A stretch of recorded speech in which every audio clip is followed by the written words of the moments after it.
अजित पवार यांच्या निधनामुळे जिल्हा परिषद निवडणुकीचा प्रचार न करण्याचा मुख्यमंत्री देवेंद्र फडणवीस यांचा निर्णय। फडणवीस यांच्या 7 दिवसांमध्ये 22 प्रचार सभा प्रलंबित होत्या। आता स्थानिक पातळीवरचे नेते प्रचार करणार असल्याची माहिती।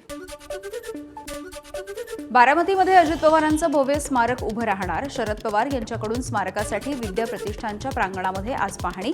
अजित पवार यांनी उभारलेल्या सर्व वास्तूंपेक्षा मोठी आणि भव्य वास्तू उभारली जाणार। विद्या प्रतिष्ठानचे विश्वस्त किरण गुजर यांची माहिती। ठाण्यामध्ये महावीर जैन ट्रस्टच्या वतीनं उभारण्यात आलेल्या त्रिमंदिराच्या प्राणप्रतिष्ठा सोहळ्यासाठी उपमुख्यमंत्री एकनाथ शिंदेंची उपस्थिती। धर्म, संस्कृती आणि मानवतेच्या एकतेचा दीप ठाण्यामध्ये प्रज्वलित।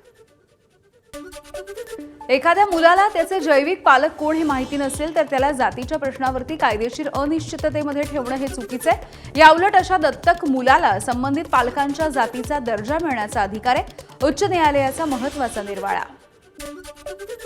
सांगलीच्या आटपाडी तालुक्यामधल्या विभूतवाडी गावामध्ये भाजपच्या कार्यकर्त्यांकडून शिवसेनेच्या प्रचाराच्या गाडीची तोडफोड।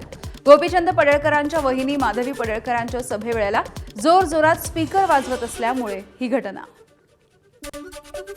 अहिल्यानगरच्या रुई छत्तीशीमधल्या ग्रामसभेमध्ये वेश्या व्यवसाय आणि कला केंद्र बंद करण्याची एकमुखानं मागणी। हे व्यवसाय बंद झाले नाहीत तर आत्मदहनाचा ग्रामस्थांचा इशारा। एबीपी माझा, उघडा डोळे बघा नीट।